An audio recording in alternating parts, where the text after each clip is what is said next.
मीरा भड़कते हुए बोली, कहना क्या चाहते हो तुम? एक तो मैं तुम्हारी हेल्प करने के लिए तुम्हारे साथ खड़ी हूँ और तुम मुझे ही सुना रहे हो।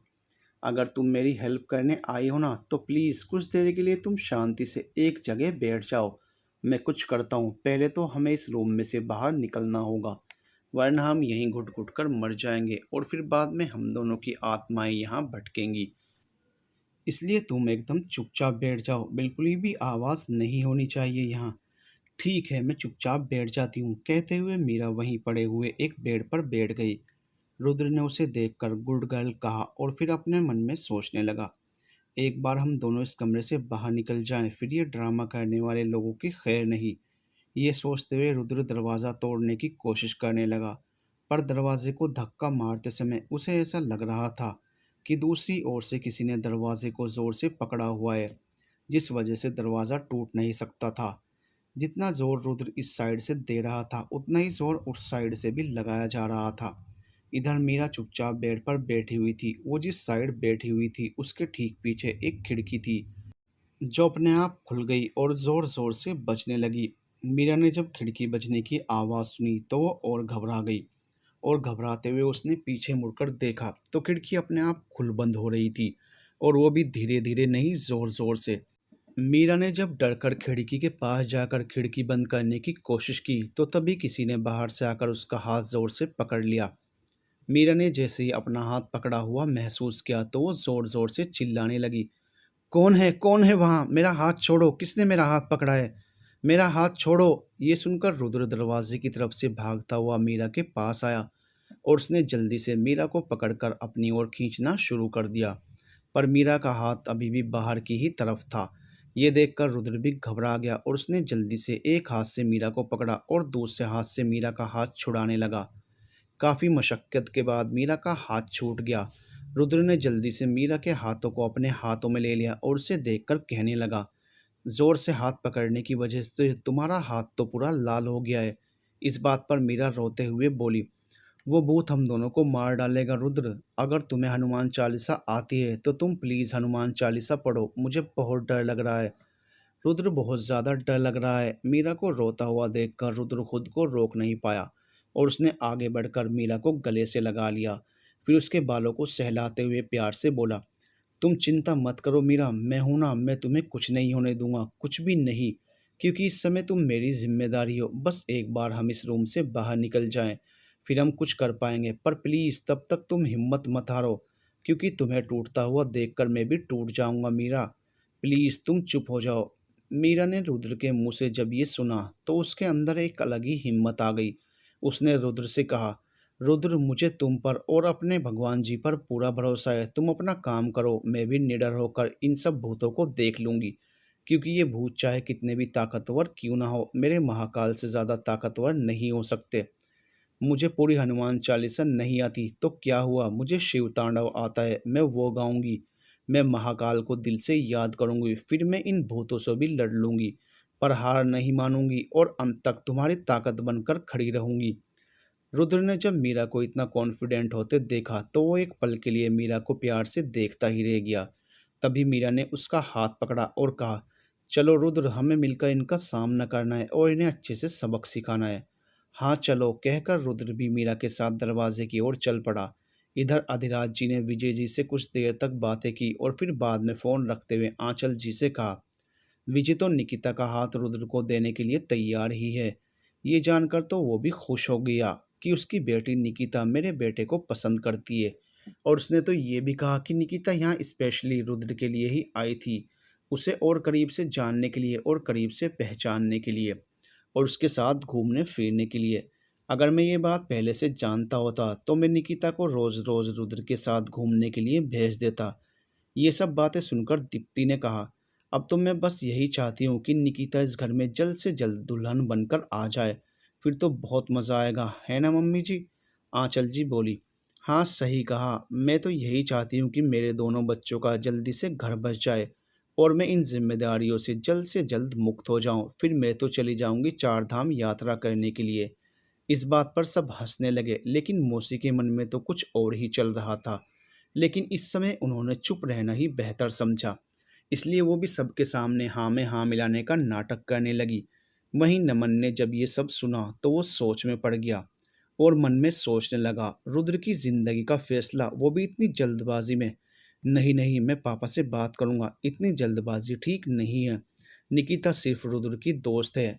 हाँ, सभी लोग उसे चिढ़ाते थे, वो अलग बात है, लेकिन सच में रुद्र और निकिता की शादी, वो तो सिर्फ दोस्त थे ना। और ज़रूरी तो नहीं कि हर दोस्ती प्यार में बदलकर शादी के बंधन में बन जाए। और ये निकिता कब से रुद्र से प्यार करने लगी? आज तक तो मैंने कभी भी उसे इस बात का जिक्र करते हुए नहीं देखा है। वो तो खुद चीख चीख कर कहती थी कि रुद्र मेरा दोस्त है। नहीं नहीं, या तो ये किसी की कोई चाल है या फिर निकिता को कोई गलतफहमी हुई है। मुझे कुछ ना कुछ तो करना ही होगा, इससे पहले कि रुद्र ये सब जानकर इन बातों पर हंगामा करे। मुझे पापा और मम्मी से बात करनी ही होगी।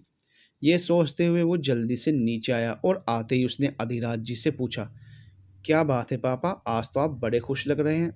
अधिराज जी बोले, हाँ, मैंने अपने बेटे रुद्र के लिए उसी की ही दोस्त निकिता का रिश्ता तय कर दिया है। इसके लिए मैंने अपने दोस्त से उसका हाथ भी मांग लिया है और वो भी ये जानकर खुश हो गया कि उनकी निकिता अपने रुद्र से प्यार करती है। इस बात पर नमन ने अधिराज जी से पूछा, लेकिन पापा, क्या रुद्र निकिता से प्यार करता है? इस बात पर सभी चुप हो गए और आश्चर्य भरी नजरों से नमन की तरफ देखने लगे। तभी आंचल जी ने बीच में कहा, अरे बेटा, इसमें पूछने वाली क्या बात है? ये तो कॉमन सेंस की बात है ना, कि जो लड़का लड़की बचपन से एक दूसरे के साथ रहते हैं, उन दोनों में जाने अनजाने प्यार हो ही जाता है। क्योंकि प्यार एक जादू है और लव का मतलब है एक दूसरे का साथ निभाना और एक दूसरे के साथ बड़े प्यार से रहना। और ये दोनों तो एक दूसरे को इतने अच्छे से जानते हैं। तुम देख लेना नमन, रुद्र और निकिता दोनों ही एक अच्छे दोस्त के साथ साथ एक अच्छे लाइफ पार्टनर भी बनेंगे।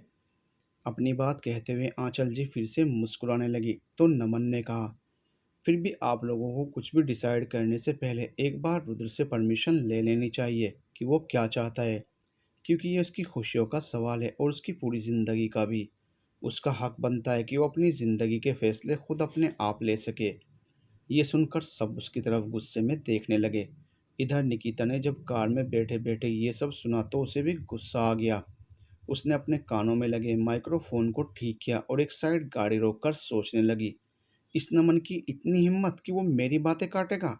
अच्छा हुआ जो मैंने उस डायरी में एक माइक्रो चिप लगा दी थी, जिससे मुझे वहाँ की हो रही सारी बातें क्लियर सुनाई दे पाई।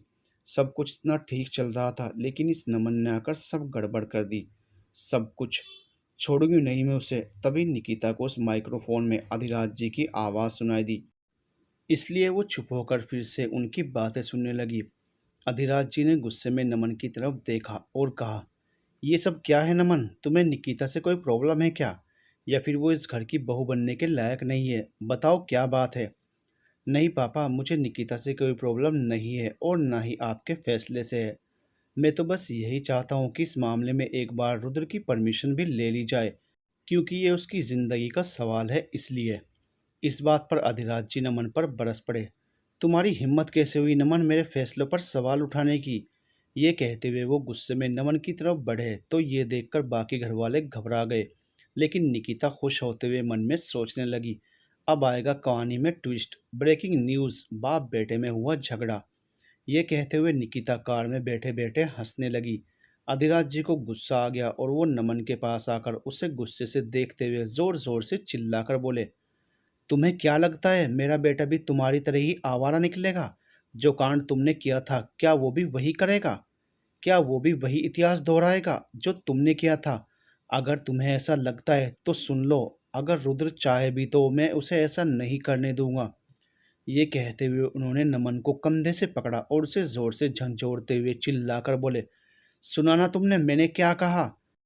मैं ऐसा बिल्कुल नहीं होने दूंगा नमन। ये सुनकर नमन को भी गुस्सा आ गया और उसने भी गुस्से में चिल्लाते हुए कहा, पापा, आप मुझ पर इस तरह बेमतलब का चिल्लाइए मत। और इस समय मेरी नई रुद्र की ज़िंदगी के बारे में बात चल रही है, तो इस समय आप मेरी बात बीच में मत लाइए। तो तुम कहना क्या चाहते हो? मैं क्या कहना चाहता हूँ आप इस बात को अच्छे से समझ रहे हैं पापा। मुझे आपको कुछ भी समझाने की ज़रूरत नहीं है। अब नमन और अधिराज जी के बीच बढ़ते तनाव को देखकर बाकी घरवाले परेशान होने लगे। इसलिए सब अधिराज जी की तरफ बढ़े और उन्हें शांत कराने लगे। लेकिन वो चुप नहीं हुए। ये देखकर नमन ने कहा, पापा, मैं फिर से आपसे एक और बार कह रहा हूँ कि आप मेरी बातों की तुलना रुद्र की बातों से मत कीजिए। तो अधिराज जी थोड़ा सा और ऊंची आवाज में बोले, मैं जो करूँगा सही ही करूँगा। वो मेरा बेटा है तो मर्जी भी मेरी ही चलेगी। इस बात पर नमन ने गुस्से में कहा, तो क्या आप अपने जिद में मेरी ही तरह उसकी जिंदगी भी बिगाड़ देंगे? इस बात पर अधिराज जी ने नमन को एक थप्पड़ लगा दिया और पूछा, मैंने तुम्हारी जिंदगी क्या बिगाड़ दी, बोलो। उस लड़की में इतने सारे दोष थे तो मैं कैसे उस लड़की के साथ तेरी शादी करा देता? तो एक काम करिए, आप ही बता दीजिए कि कौन से दोष थे मेरी संजना में। बताइए ना, बताइए। आप तो ऐसे बात कर रहे हैं जैसे आप मुझसे ज़्यादा संजना को जानते थे। मैं आपको बताता हूँ कि आपको क्या प्रॉब्लम थी। आपको सिर्फ इतनी ही प्रॉब्लम थी कि वो आपके दोस्त की नहीं बल्कि एक दुश्मन की बेटी थी। इसलिए आपने गुणदोष ना मिलने का बहाना बनाकर मेरी शादी उससे नहीं कराकर अपने दोस्त की बेटी दीप्ति से करवा दी। क्या आपको पता है आज भी संजना बनारस के हर घाट में मेरे लिए दुआएं मांगती है, हर एक मंदिर में जाकर मेरे नाम का प्रसाद चढ़ाती है। आपको नहीं पता कि वो आज भी मुझसे कितना प्यार करती है। और मैं जब भी उसे इस कंडीशन में देखता हूँ ना तो मुझे वो सारी बुरी यादें याद आ जाती हैं जो मैंने उसे दी थी। वो हर दर्द याद आता है जो मैंने उसे प्यार करने के बदले दिए हैं। वो भी आपकी वजह से पापा, सिर्फ आपकी वजह से मुझे मेरी संजना का सच्चा प्यार नहीं मिल सका। माना कि आपने ज़बरदस्ती मेरी शादी दीप्ति से करवा दी, लेकिन मेरे दिल में आज भी जो जगह सिर्फ़ और सिर्फ़ संजना की ही है, वो जगह और कोई नहीं ले सकता। कोई नहीं, और ना ही उसके दिल में मेरी जगह कोई ले सकता है, समझे आप? आपने 2 जिस्मों को तो अलग कर दिया, पर 2 दिलों के प्यार को आप मिटा नहीं सकते पापा। आपकी दुश्मनी की वजह से 4-4 ज़िंदगियाँ तबाह हो गई। पापा, ये सच है कि ऊपर वाला जोड़ी बनाकर भेजता है, लेकिन कभी कभी उस ऊपर वाले के इरादे को भी आप जैसे घमंडी लोग तोड़ देते हैं, और दो प्यार करने वालों को अलग कर आप जैसे लोग उसमें ही अपनी शान समझते हैं। मैं आपसे कभी ये सारी बातें कहने नहीं वाला था, क्योंकि मैं आपसे डरता था कि ये सच्चाई आपको कोई नुकसान ना पहुंचा दे। लेकिन अब मेरे भाई की ज़िंदगी का सवाल है तो मैं वही किस्सा आपको वापस से दोहराने नहीं दूंगा, क्योंकि आपको कोई हक नहीं है कि आप किसी की भी ज़िंदगी अपने अनुसार चलाकर उसे बिगाड़ सकें। नमन की इतनी लंबी चौड़ी बातें सुनने के बाद अधिराज जी बोले, वो लड़की चोर थी, उसे तुमसे नहीं सिर्फ तुम्हारी दौलत से प्यार था। क्योंकि तुम इस घर के बड़े बेटे हो इसलिए वो तुम्हें अपने जाल में फंसाना चाहती थी। नमन ने हंसते हुए कहा, अगर आपको प्यार का मतलब पता होता ना तो आप कभी भी दौलत और प्यार को एक तराजू में नहीं तोलते। जाने दीजिए पापा, मैं आपको प्यार के बारे में नहीं समझा पाऊंगा, पर आपसे एक वादा करता हूँ कि मैं मेरी तरह रुद्र की लाइफ बर्बाद नहीं होने दूंगा, चाहे उसके लिए मुझे आपके खिलाफ ही क्यों ना खड़ा होना पड़े।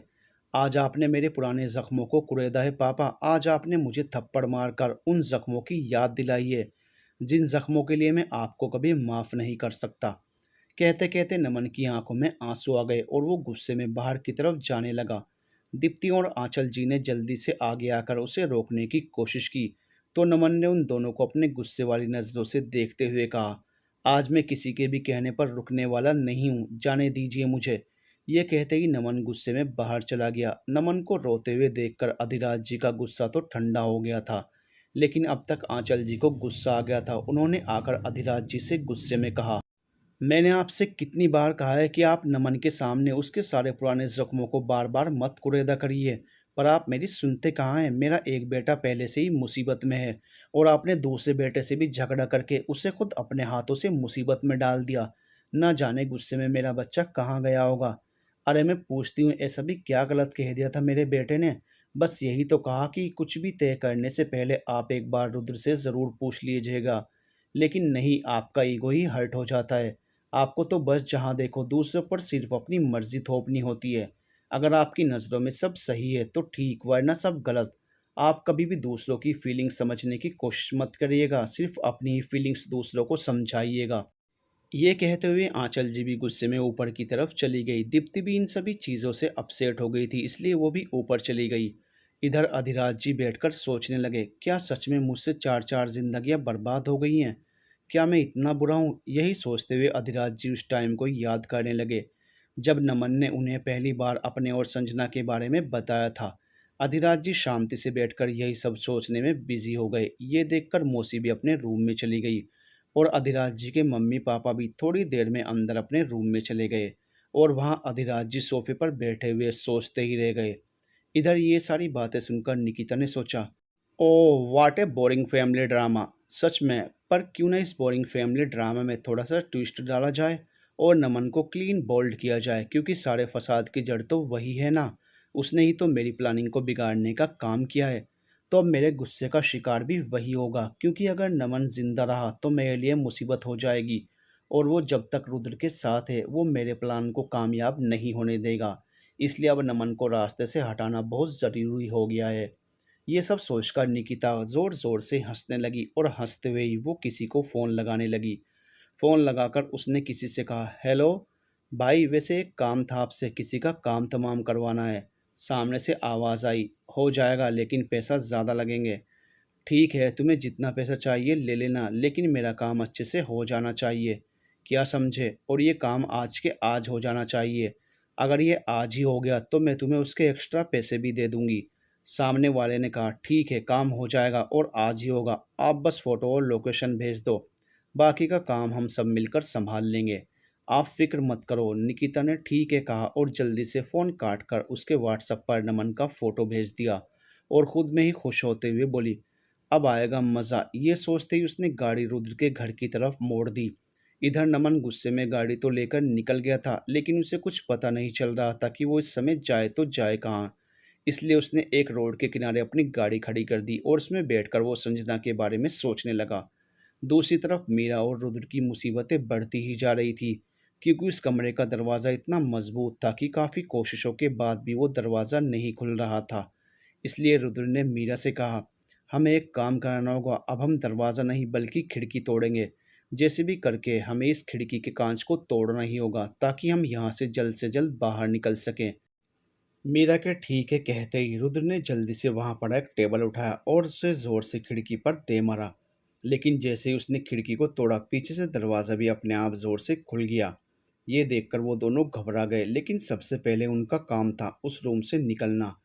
इसलिए वो दोनों बिना कुछ सोचे समझे रूम के बाहर की तरफ भागे। लेकिन बाहर आकर मीरा और भी डर गई। फिर उसने अपने मन में हनुमान चालीसा का जाप चालू कर दिया और रुद्र का हाथ भी कसकर पकड़ लिया। रुद्र लाइट चालू करके इधर उधर देखने लगा, ताकि जो बंदा अभी अभी यहाँ आया था उसके खिलाफ रुद्र को कोई सबूत मिल जाए।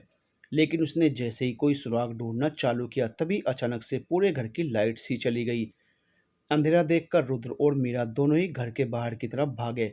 इससे पहले कुछ और गड़बड़ होती, दोनों दौड़ते हुए बाहर निकल गए। उनके बाहर जाते ही घर का मेन दरवाज़ा अपने आप बंद हो गया। ये देखकर दोनों हैरान थे, तो मीरा ने रुद्र से कहा, देखा ना, मैंने कहा था कि यहाँ सच में भूत हैं। मैंने सिर्फ एक नज़र में ही इस घर को अच्छे से पहचान लिया था। मीरा और रुद्र दोनों सोच रहे थे, लेकिन उन्हें अंदर जाने का कोई रास्ता नज़र नहीं आ रहा था। तभी मीरा ने कहा, रुद्र, मुझे लगता है हमें अब तांत्रिक बाबा को बुला ही लेना चाहिए, क्योंकि अब वो ही कुछ कर सकते हैं। रुद्र ने कुछ सोचते हुए कहा, ठीक है, शायद तुम ठीक कह रही हो। अब हमें देर नहीं करनी चाहिए। ये सोचते हुए वो लोग वहाँ के दूसरे घरों में तांत्रिक बाबा के बारे में पूछताछ करने के लिए निकल गए। काफ़ी देर तक पूछताछ करने के बाद कुछ दूर पर रहने वाली पड़ोस की ही एक आंटी ने बताते हुए कहा, वहाँ दूसरी ओर एक तांत्रिक बाबा रहते तो हैं, लेकिन उनका घर थोड़ा ज़्यादा दूर है। तुम्हें उनको बुलाने के लिए वहीं जाना होगा। वो दोनों बिना समय गंवाए तांत्रिक बाबा के घर का पता लेकर रिक्शे में तांत्रिक बाबा के पास जाने के लिए निकल गए। रास्ते में रुद्र ने मीरा से कहा, तुम एक काम करो ना, मैकेनिक को कॉल करके पूछो गाड़ी बन गई या नहीं, क्योंकि शाम होने वाली है। अगर आगे चलकर हमें रिक्शा नहीं मिली तो प्रॉब्लम हो जाएगी। हाँ, मैं पूछ लेती हूँ, क्योंकि मैंने उससे कहा था हमारी गाड़ी इमरजेंसी बेसिस पर बनाए, भले ही उसके लिए एक्स्ट्रा पैसे ही क्यों ना लग जाए। ये तुमने बिल्कुल ठीक किया मीरा। रुद्र के इतना कहते ही मीरा जल्दी से मैकेनिक को कॉल करने लगी। उसने उससे बात की, फिर फ़ोन रखने के बाद उसने रुद्र से कहा, रुद्र, गाड़ी में ज़्यादा प्रॉब्लम नहीं थी, बस थोड़ा क्लच और ब्रेक में ही प्रॉब्लम थी। उन लोगों ने वो ठीक कर दिया है और अब वो लोग आगे का टूटा हुआ पार्ट सीधा कर रहे हैं। 2 घंटे में गाड़ी हमारे पास पहुंच जाएगी। ठीक है, कोई बात नहीं, तब तक हम तांत्रिक बाबा से अपना काम करवा लेते हैं। तभी थोड़ी देर में तांत्रिक बाबा का आश्रम आ गया। उन लोगों ने रिक्शा वाले को वहीं रुकने को कहा, तो रिक्शा वाले ने कहा, नहीं साहब, ऐसे भूतिया डेंजरस जगह पर हम नहीं रुकेंगे। हमें हमारा पैसा दे दीजिए, हम तो निकलते हैं। कहते हुए वो रिक्शा टर्न करने लगा। रिक्शा वाले की बात सुनकर मीरा थोड़ा सा डर गई। रुद्र ने जल्दी से उसे पैसे दिए और कहा, ठीक है आप जाओ, हम दूसरा कुछ इंतज़ाम कर लेंगे। पैसे लेते ही रिक्शा वाला वहाँ से चला गया तो रुद्र ने मुड़कर मीरा की तरफ देखा, जो फिर से काफ़ी घबराई हुई लग रही थी। इसलिए रुद्र ने आकर बड़े प्यार से उसकी तरफ देखा और कहा, मीरा जब तक मैं तुम्हारे साथ हूँ मैं तुम्हें कुछ नहीं होने दूंगा, तो तुम बिल्कुल मत घबराओ, कुछ नहीं होगा तुम्हें। इस बात पर मीरा ने रुद्र की तरफ देखते हुए कहा, मुझे अपनी फ़िक्र नहीं है रुद्र, मुझे तुम्हारी ही फ़िक्र है। खैर कोई बात नहीं, भोलेनाथ हमारे साथ हैं तो हमें डरने की ज़रूरत नहीं है। बस हमें थोड़ा-सा खुद का ध्यान रखना पड़ेगा, रुद्र ने कहा। हाँ चलो अब चलते हैं। ये कहते हुए उसने मीरा का हाथ ज़ोर से पकड़ लिया और फिर वो दोनों तांत्रिक बाबा के पास चले गए। बाबा ने उन दोनों की बातें ध्यान से सुनी और फिर कहा, मैं भी तुम्हारे साथ चलता हूँ, तुम लोग बिल्कुल चिंता मत करो, मैं तुम्हारी मदद ज़रूर करूँगा। थोड़ी सी तैयारी करके बाबा जी उन दोनों के साथ मौसी के घर के लिए चल दिए। थोड़ी ही देर में वो लोग मौसी के घर पहुंच भी गए। वहां जाते ही तांत्रिक बाबा ने अपना मंत्र पढ़ना चालू कर दिया। मंत्र पढ़ते समय उन्हें एक अजीब बात पता चली, जिस वजह से वो मंत्र पढ़ते पढ़ते रुक गए और चौंकते हुए रुद्र और मीरा की तरफ हैरानी से देखने लगे। उनके इस तरह देखने से रुद्र और मीरा दोनों ही घबरा गए और उन्होंने घबराते हुए बाबा से पूछा, क्या हुआ बाबा जी, कोई प्रॉब्लम है क्या? हाँ, तुम लोग मुझे यहाँ भूत भगाने के लिए लेकर आए हो, लेकिन यहाँ तो कोई भूत है ही नहीं, सिर्फ नज़रों का धोखा करने के लिए। यहाँ किसी ने काला जादू किया है ताकि काला जादू से इस घर में वही चीज़ें दिखें जो वो काला जादू करने वाला व्यक्ति दिखाना चाहता है, और वो व्यक्ति भी यहीं कहीं है। अगर उसे जल्द ही नहीं रोका गया तो वो इस पूरे घर को काला जादू करके अपने वश में कर लेगा। ये सब सुनकर मीरा ने कहा, क्या ऐसा कैसे हो सकता है बाबा जी, इस घर में रहने वाली मौसी तो इस समय हमारे घर में है और इस घर में तो फिलहाल के लिए कोई नहीं रहता। फिर ऐसा काला जादू कौन कर सकता है, और सच में काला जादू जैसा कुछ होता भी है क्या? इस बात पर बाबा ने कहा, तू बहुत भोली है बच्ची, इसलिए ऐसा सोच रही है। काला जादू करने के लिए व्यक्ति का यहाँ होना मायने नहीं रखता। अगर वो व्यक्ति यहाँ से दूर कहीं भी हो तो भी वो वहाँ से बैठे बैठे किसी से भी कहकर काला जादू करा सकता है। पर मैंने महसूस किया है कि वो जो भी व्यक्ति है यहीं कहीं आसपास ही है, यानी वो घर के भीतर है या तो घर से बाहर कुछ दूरी पर। तो आप पता लगाइए ना बाबा जी कि वो कहाँ है और ये सब क्यों कर रहा है। तांत्रिक बाबा ने कहा, नहीं बच्चे, मैं इसे कुछ भी पता नहीं लगा सकता कि ये व्यक्ति कौन है और वो ये सब क्यों कर रहा है, लेकिन हाँ मैं ये ज़रूर पता लगा सकता हूँ कि वो व्यक्ति इस समय कितनी दूरी पर है और कितनी दूर से वो अपने जादू का इस्तेमाल कर रहा है। हाँ तो बताइए ना। ठीक है, मैं अपनी शक्तियों का इस्तेमाल करके पता लगाता हूँ कि वो कहाँ है। ये कहते हुए बाबा वापस से मंत्र पढ़ने लगे, लेकिन जैसे ही उन्होंने मंत्र पढ़ना स्टार्ट किया उन पर किसी ने पत्थर फेंका, लेकिन रुद्र ने वो पत्थर फेंकने वाले को देख लिया था। इसलिए उसने जल्दी से उठकर बाबा को खींचकर साइड में कर दिया, जिस वजह से वो पत्थर जाकर आग में गिर गया। रुद्र ने जब बाबा को खींचा तो वहाँ खड़े सभी लोग चौंक गए। सबसे पहले तो बाबा ने रुद्र को गुस्से वाली नज़र से देखा। इससे पहले गुस्से में बाबा रुद्र को कुछ बोलते, मीरा ने जल्दी से आकर कहा, बाबा वो आप पर किसी ने पत्थर फेंका था, इसलिए रुद्र ने ज़ोर से आपको खींच लिया ताकि आपको वो पत्थर ना लग जाए। यह सुनकर बाबा का गुस्सा ठंडा हुआ और उन्होंने उस पत्थर को देखते हुए सोचा, ये काम जिसका है उसे अभी के अभी नष्ट होना पड़ेगा। ये सोचते हुए उन्होंने मन में बहुत ही शक्तिशाली मंत्रों का जाप चालू कर दिया, जिससे हुआ यूं कि जिस व्यक्ति ने गलत इरादे से वो पत्थर फेंका था वो वहीं बेहोश हो गया और लोगों ने उसे तुरंत ढूंढकर एक जगह बांध दिया ताकि उसे पुलिस के हवाले कर सकें। तांत्रिक बाबा ने जब ये देखा तो वो मुस्कुराए और सबसे बोले, हम जैसे सिद्ध पुरुष के पास आज की तारीख में भी बहुत शक्तियां हैं, इसलिए हमसे दुर्व्यवहार करने की तो कभी कोशिश भी मत करना। यह कहकर बाबा एक बार फिर से अपने ध्यान में लग गए और फिर आंखें बंद करके ध्यान लगाने लगे।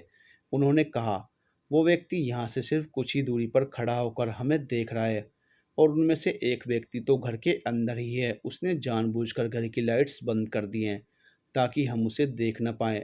वो तुम सबको गुमराह करने की कोशिश कर रहे हैं ताकि वो इस घर को भूतिया घर साबित कर दें और हमेशा हमेशा के लिए इस घर के सभी लोग यहाँ से दूर चले जाएं।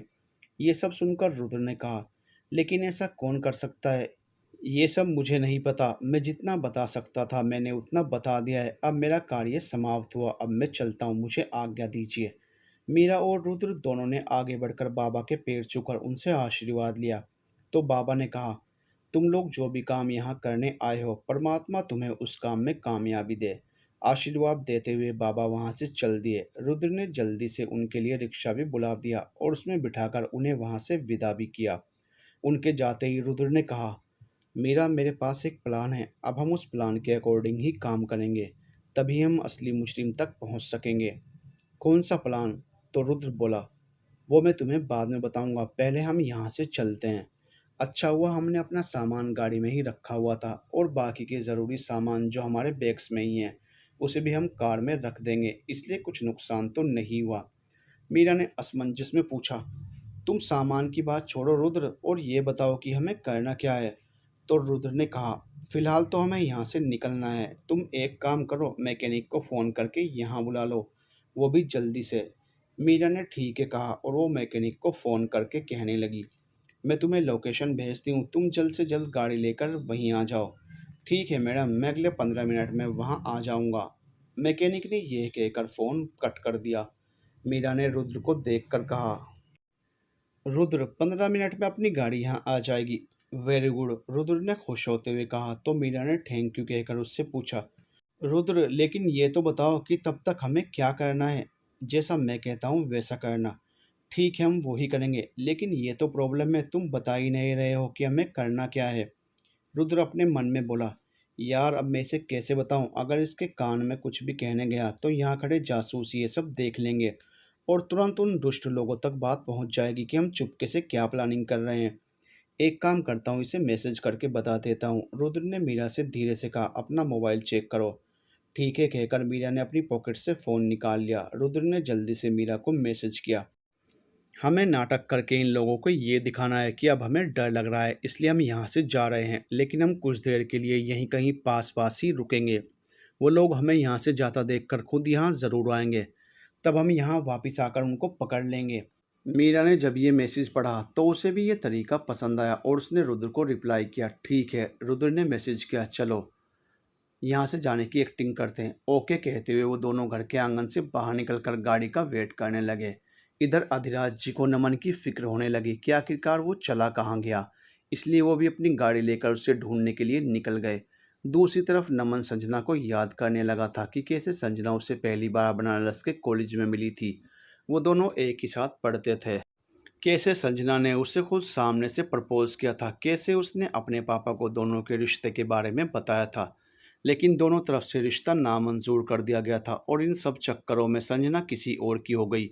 और इन सब में अधिराज जी ने कैसे खुद के जीने मरने का वास्ता देकर उसकी शादी दीप्ति से करवा दी थी। ये सब सोचते हुए नमन ने अपने आप से कहने लगा, मुझे माफ़ कर देना संजना, मैं तुम्हारा नहीं हो सका। मैंने तुम्हें हर रोज़ बनारस के घाट पर मिलने का वादा किया था, लेकिन मैं वो वादा भी पूरा नहीं कर सका। आज उस बात को 5 साल हो गए हैं, लेकिन आज भी मैंने तुम्हें ना जाने कितनी ही बार बनारस के घाट पर मेरे लिए इंतज़ार करते देखा है, पर अफ़सोस आज भी मेरी हिम्मत नहीं होती है तुमसे नज़रें मिलाने की, इसलिए मैं आज तक तुमसे मिल नहीं पाया। मुझे माफ़ कर दो संजना, मुझे माफ़ कर दो। अपने आप से ये कहते हुए नमन रोने लगा और रोते हुए उसने संजना की याद में ही अपने कांपते हुए हाथों से संजना का फ़ोन लगा दिया। फ़ोन लगाकर नमन ने फ़ोन स्पीकर पर रखा। थोड़ी देर फ़ोन की रिंग बजने के बाद किसी ने कॉल उठाया और कहा, हेलो। नमन एक्साइटमेंट में हेलो बोलने जा ही रहा था, लेकिन किसी बच्चे की आवाज़ सुनकर वो रुक गया। उसने सोचा शायद उसके घर में किसी बच्चे ने उसकी कॉल उठा ली है, इसलिए वो वेट करने लगा कि कब वो बच्चा फ़ोन संजना को देगा, और इसी इंतज़ार में उसने फ़ोन पर कुछ नहीं कहा और बस चुपचाप सामने वाले की आवाज़ सुनता रहा। सामने से एक बच्चे की आवाज़ आ रही थी, हेलो हेलो कौन। पर नमन ने कुछ नहीं कहा। तभी फ़ोन में ही नमन को एक और आवाज़ सुनाई दी, अरे सोनू बेटा, तुम्हारी मम्मा कहाँ हैं। तो वो बच्चा बोला, संजना माँ तो सामने वाले रूम में है। तो उस आदमी ने कहा, जाओ जल्दी से बुला कर लाओ, तो घाट पर चलने का टाइम हो गया है। हम रोज़ तो वहाँ दर्शन करने जाते ही हैं, तो उसमें इतना तैयार क्या होना। जाओ जल्दी बुलाओ उन्हें। ये सब सुनकर नमन की तो सिट्टी पिट्टी ही गुम हो गई।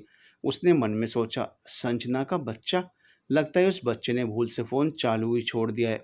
वो ये सब सोच ही रहा था कि फ़ोन में उसे संजना की आवाज़ आई जो किसी से कह रही थी, "काहे जी, काहे आप हमारे तैयार होने पर इतना भौकाल मचाए हैं और सोनू को काहे भेजते हैं बार-बार मुझे बुलाने के लिए? आप खुद कभी नहीं आ सकते क्या हमें बुलाने के लिए और हमारी तारीफ़ करने के लिए? पति हैं आप हमारे, कभी ज़रा हमारी तरफ भी नज़र कर लिया कीजिए।" तभी उस व्यक्ति की आवाज़ आई, "हमेशा आप पर ही तो नज़र रहती है हमारी।" तभी संजना की हँसती हुई आवाज़ आई, "देखिए हमारे पास मत आइएगा, कह देते हैं बहुत ही बुरा होगा क्योंकि हम आपसे नाराज़ हैं।" उसका पति बोला, "क्यों? हम आपके पति हैं, अगर हम आपके पास नहीं आएँगे तो कौन आएगा? आपका वो कॉलेजवा वाला यार, क्या नाम था उसका? हाँ, नमनवा आएगा का आपकी तारीफ़ करने।" नमन ने जब उन दोनों के बीच में अपना नाम सुना तो चौंक गया और ध्यान से उनकी बातें सुनने लगा। वहीं नमन का नाम सुनकर रन संजना ने कहा, "आप काहे बार बार उसका नाम हमारे बीच में लाते हैं? आपको हम कितनी बार कहे हैं कि नमन का नाम हमारे बीच में मत ले आइए। अरे वो हमारे कॉलेज का प्यार था, शादी की बात भी किए रहे पर नहीं हुई हमारी शादी। उसका मतलब ये तो ना है ना कि हम पूरी ज़िंदगी उसका नाम लेकर रोते रहे हैं। हमारे नसीब में अब सिर्फ आप ही हो और आपके सिवा अब हमारी लाइफ में कौन और की जगह ना ही है, समझे? आपके और सोनू के लिए ही तो हम रोज़ गंगा घाट पर जाकर गंगा मैया और भोलेनाथ जी से मन्नत मांगते हैं।" ये सब सुनकर नमन को जैसे धक्का सा लगा। अभी वो सोच ही रहा था कि तभी उसे संजना की आवाज़ आई, "हेलो, कौन? हेलो?" नमन को पता चल गया था कि अब जाकर संजना ने अपना फ़ोन चेक किया है। संजना हेलो हेलो कर रही थी और नमन की आंखों से बेतहाशा आंसू निकल रहे थे। कुछ देर बाद संजना की ही आवाज़ आई, "लगता है कि ई बदमाश सोनुआ कोई गलत नंबर डायल कर दिया है।" कहते हुए उसने जल्दी से फ़ोन काट दिया। ये सब सुनकर नमन का मन कर रहा था वो कहीं दूर चला जाए, क्योंकि आज उसने संजना के लिए जो अपने को दिल दिखाया था वो माफ़ी के काबिल नहीं था। संजना अब अपनी ज़िंदगी में बहुत आगे बढ़ चुकी थी, वो अब नमन की पहले वाली संजना नहीं रही थी। ये सब सोचकर नमन रोते हुए अपने आप से कहने लगा, "वो संजना जिसे मैं दिल से आज तक चाहता रहा हूँ वो मेरा नाम तक सुनना नहीं चाहती है और यहाँ तक कि उसके पास मेरा नंबर तक सेव नहीं है। अरे नंबर तो जाने दो, उसका तो एक बच्चा भी है, मतलब वो पूरी तरह से किसी और की हो चुकी है और मैंने उसके प्यार में आज तक दीप्ति को कभी छुआ तक नहीं है। है भोलेनाथ, मुझसे पाप हुआ है, पाप, क्योंकि मैंने अपने प्यार के चक्कर में सिर्फ खुद को ही नहीं बल्कि पूरे परिवार को दर्द दिया है और सबसे ज़्यादा दर्द तो मैंने दीप्ति को दिया है। ये सब जो कुछ भी मेरे साथ हुआ उसमें उसका क्या दोष था जो मैं आज तक उसे अपनी पत्नी का दर्जा भी नहीं दे पाया, सिर्फ पति होने का फ़र्ज़ निभाया पर पति होने का धर्म नहीं निभा सका और आज तो मैंने उसके सामने ही ना जाने क्या क्या कह दिया अपने और संजना के रिश्ते को लेकर। लेकिन संजना संजना तो बहुत बदल गई है। अगर इस बदले एहसास को प्यार कहते हैं तो भगवान करे ये प्यार इस दुनिया में किसी को ना ही हो। अरे मुझसे सच्चा प्यार तो दीप्ति करती है, आज तक उसने मेरी सारी ज़रूरतों का ख्याल रखा, मुझसे कभी कोई शिकायत नहीं की, लेकिन मैं उसके प्यार को कभी समझ ही नहीं पाया। मैं गलत था, मुझे ऐसा नहीं करना चाहिए था। मैं अभी जाकर उससे माफ़ी मांगता हूँ, हाँ यही सही रहेगा। अपने मन में ये कहते हुए उसने अपने आंसू पोंछे। नमन को अपनी गलती का एहसास हो गया था, इसलिए वो वापस अपने घर की तरफ बढ़ गया, लेकिन निकिता के भेजे हुए गुंडे एक ट्रक लेकर उसके पास में ही खड़े थे। वो लोग नमन की राह देख रहे थे कि कब नमन अपनी गाड़ी लेकर यहाँ से निकले और वो लोग कब उसका एक्सीडेंट कर सकें। नमन के गाड़ी निकालते ही गुंडों ने निकिता को गाड़ी नंबर बताकर कन्फर्म किया कि क्या यही वह गाड़ी है या नहीं। निकिता ने भी कन्फर्म करते हुए कहा, "हाँ ये वही गाड़ी है, तुम जल्दी से अपना काम फिनिश करो।" निकिता के कन्फर्म करते ही गुंडों ने कॉल कट कर दी। इधर नमन एक साइड वाली लेन में अपनी गाड़ी लेकर वापस अपने घर की तरफ जा रहा था और अधिराज जी अपनी गाड़ी लेकर उसी रोड से गुजरे वो नमन को ढूंढने जा रहे थे, इसलिए वो दूसरी लेन में थे। तभी उन्होंने आगे जाते टाइम दूसरे लेन की तरफ नमन की गाड़ी देख ली, लेकिन बीच में डिवाइडर होने की वजह से अधिराज जी उसे रोक नहीं पाए। पर उन्होंने अपने मन में कहा, लगता है इसका गुस्सा ठंडा हो गया है, इसलिए वो वापस घर की तरफ जा रहा है। मैं भी आगे के मोड़ से गाड़ी मोड़ लेता हूँ और घर की तरफ रुक कर लेता हूँ। मेरा बेटा वापस अपने घर जा रहा है, इससे ज़्यादा खुशी की बात क्या है मेरे लिए। नमन की गाड़ी को मेन रोड से जाते देख ट्रक वाले ने अपना ट्रक कच्ची सड़क पर ले लिया था ताकि शॉर्टकट रास्ते से नमन से पहले वो चौराहे पर पहुंच सके। तभी वो साइड से आकर सीधे कार को टक्कर मार सकते थे। नमन खुशी खुशी अपनी गाड़ी चला रहा था।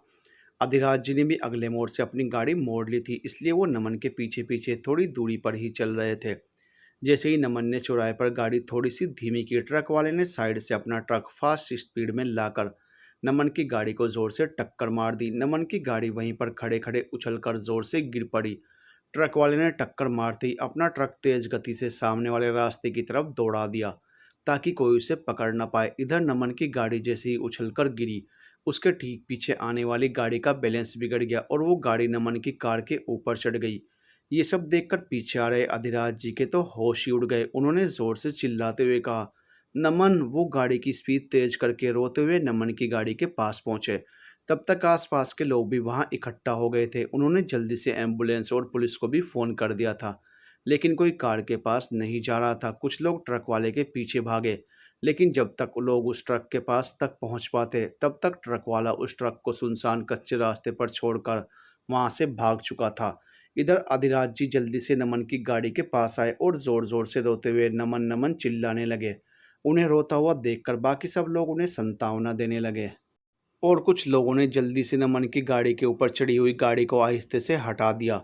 उस गाड़ी का ड्राइवर सेफ था, लेकिन नमन की गाड़ी पूरी उल्टी हो गई थी और वहां खड़े लोगों में से कोई भी नमन को हाथ तक लगाने को तैयार नहीं था। इसलिए अधिराज जी खुद उठकर जल्दी से नमन को बाहर निकालने की कोशिश करने लगे, लेकिन उनकी सारी कोशिशें बेकार साबित हो रही थी। वो जब तक कोशिश कर ही रहे थे कि तब तक पुलिस और एम्बुलेंस वाले वहां आ गए। पुलिस वालों ने जब अधिराज जी को वहां देखकर कहा, अरे सर, आप यहाँ? तो अधिराज जी ने सबसे हाथ जोड़ते हुए कहा, आप मेरे बच्चे को बचा लीजिए जल्दी से, प्लीज़ प्लीज़ आप उसे यहाँ से निकाल दीजिए प्लीज़। तभी वहाँ एक और गाड़ी आकर रुकी, जिसमें से सिद्धार्थ उतरा और उसने अधिराज जी को वहाँ देखकर उनके सामने उल्टी पड़ी गाड़ी को गौर से देखकर कहा, नमन! नमन, ये नमन को क्या हुआ अंकल? अधिराज जी रोते हुए बोले, मुझे कुछ नहीं पता, पहले मेरे बच्चे को बचाओ बेटा, मेरे बच्चे को बचाओ। कहते हुए अधिराज जी खुद बेहोश हो गए। उनको संभालते हुए सिद्धार्थ बोला, अंकल आप फिक्र मत कीजिए। तभी कुछ पुलिस वाले नमन की कार को सीधा करने लगे और एक पुलिस वाला सिद्धार्थ से बोला, अरे सर, आप भी यहाँ? हाँ, मैं भी यहाँ। आप जल्दी से नमन को हॉस्पिटल में शिफ्ट कीजिए। पुलिस वालों ने कहा, हाँ सर, हम उन्हें निकाल ही रहे हैं। सिद्धार्थ ने जल्दी से अधिराज जी को एम्बुलेंस में शिफ्ट कर दिया और फिर दूसरी एम्बुलेंस को भी बुला लिया ताकि उसमें नमन को रखा जा सके। जैसे ही नमन को बाहर निकाला गया, सिद्धार्थ ने कांपते हाथों से नमन की नब्ज चेक की। नब्ज चेक करते ही वो खुश हो गया और खुशी के मारे उछलते हुए कहने लगा, भाई को कुछ नहीं हुआ है, आप जल्दी से इन्हें इमरजेंसी वार्ड में ले जाइए, प्लीज़ जल्दी। एम्बुलेंस वाले ने यस सर कहते हुए नमन को एम्बुलेंस में लेटा दिया। तभी सिद्धार्थ ने पुलिस वाले से कहा, ये सब हुआ कैसे और क्यों? आप जल्द से जल्द इस केस पर साइलेंट तरीके से छानबीन कीजिए, ये मेरा ऑर्डर है। तभी पीछे से आकर एक आदमी ने कहा, अरे इस कार को एक ट्रक वाले ने जानबूझकर टक्कर मारी थी और वो ट्रक वाला भाग चुका है। वो उधर दूर गाड़ी खड़ी करके गायब हो गया है। ये सुनकर सिद्धार्थ ने पुलिस वाले से कहा, मेरा शक सही था, ये एक्सीडेंट हुआ नहीं है बल्कि करवाया गया है। आप जाइए और उस ट्रक वाले का पता कीजिए प्लीज़। आप चिंता मत करिए सर, हम पता लगा कर रहेंगे कि इसके पीछे किसका हाथ है। पुलिस वाले ने ये कहा और वो ट्रक की छानबीन करने चला गया। सिद्धार्थ भी जल्दी से हॉस्पिटल की तरफ भागा। फिर धीरे धीरे एक्सीडेंट वाली जगह की भीड़ भी छट गई, लेकिन वहां से कुछ दूरी पर खड़ी निकिता अपने प्लान पर पानी फिरते हुए देख रही थी। उसने गुस्से में खुद से कहा, आई कांट बिलीव दिस, इतनी बुरी तरह से एक्सीडेंट होने पर भी ये नमन बच कैसे गया? और ये लड़का है कौन जो इनकी हेल्प करने के लिए टपक गया है? वहीं कार में बैठे हुए निकिता जल्दी से गुंडों को कॉल करने लगी और बोली, ये क्या किया तुम लोगों ने? वो जिंदा है। तुम लोगों से एक काम ढंग से हो नहीं पाता, पैसे एडवांस में ले लिए और काम अधूरा छोड़ दिया। तो गुंडे ने कहा, हमने तो हाई स्पीड में ही उसकी गाड़ी को टक्कर मारी थी, भले ही उसकी थोड़ी देर के लिए सांसें चल रही होंगी, लेकिन वो अब बच तो नहीं पाएगा। ठीक है, जैसा भी होगा मैं तुम्हें अपडेट करूंगी। और हाँ, एक काम करो, तुम लोग थोड़े दिनों के लिए यहाँ से फरार हो जाओ। चलो बाय। कहते हुए निकिता ने जल्दी से फ़ोन काट दिया और सोचने लगी, मुझे सबसे पहले घर पहुंचना होगा वरना कुछ भी गड़बड़ हो सकती है। ये सोचते हुए ही उसने गाड़ी घर की तरफ मोड़ ली। इधर आंचल जी ने जब नीचे आकर देखा कि अधिराज जी भी ड्राइंग रूम से गायब हैं, तो उन्होंने अपने नौकरों से उनके बारे में पूछा। तो एक नौकर ने बताया, मालकिन साहब रोते हुए घर के बाहर को निकल गए थे, किधर जा रहे हैं ये तो नहीं बताए। आंचल जी ये सुनकर और परेशान हो गई। और वो अधिराज जी को कॉल करने लगी। कॉल लगी तो फ़ोन की आवाज़ वहीं सोफ़े पर से आई।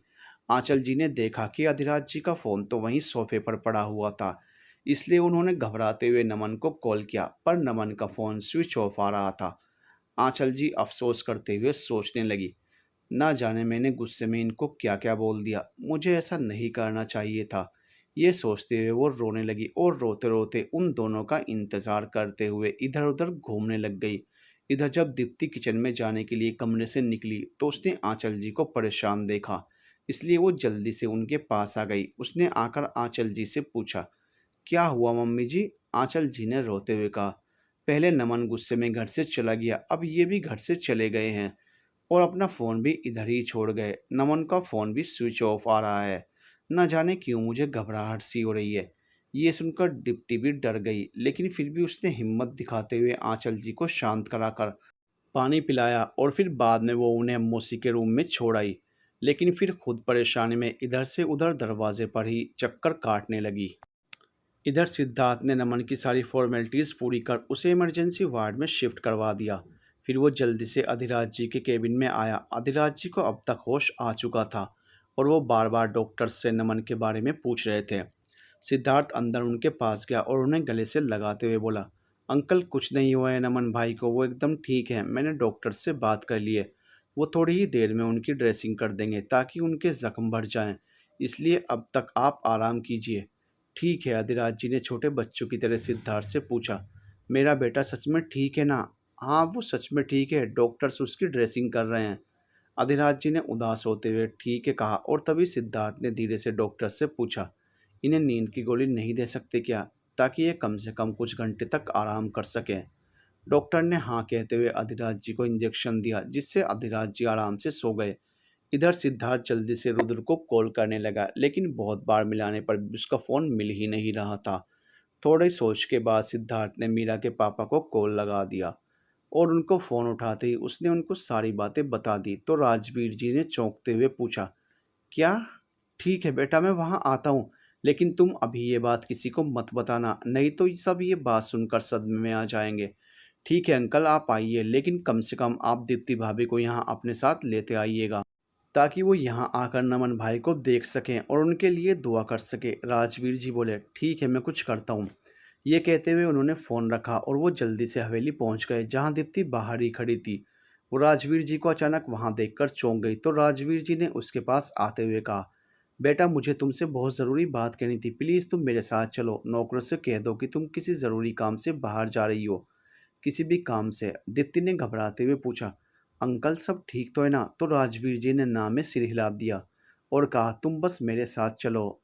तो दीप्ति घबरा गई और उसने कहा, एक मिनट रुकिए, मैं अभी आई। ये कहते हुए वो आंचल जी के पास आई और उसने आंचल जी से कहा, माँ मैं राजवीर अंकल के साथ उन्हें ढूंढने जा रही हूँ। हाँ जाओ बेटा जाओ। ये सुनकर दीप्ति जल्दी से बाहर को भागी। वो लोग गाड़ी में बैठ गए और सिटी हॉस्पिटल के लिए निकल गए। रास्ते में दीप्ति ने राजवीर जी से पूछा, क्या हुआ है अंकल? तो राजवीर जी ने दीप्ति को सब कुछ बता दिया और दीप्ति ये सब सुनकर जोर जोर से रोने लगी। To be continued. दोस्तों, क्या नमन इस एक्सीडेंट में बच पाएगा या फिर दीप्ति के साथ प्यार से जिंदगी गुजारने की उसकी तमन्ना उसके साथ ही चली जाएगी? जानने के लिए बने रहिएगा हमारे साथ, सिर्फ तुम में।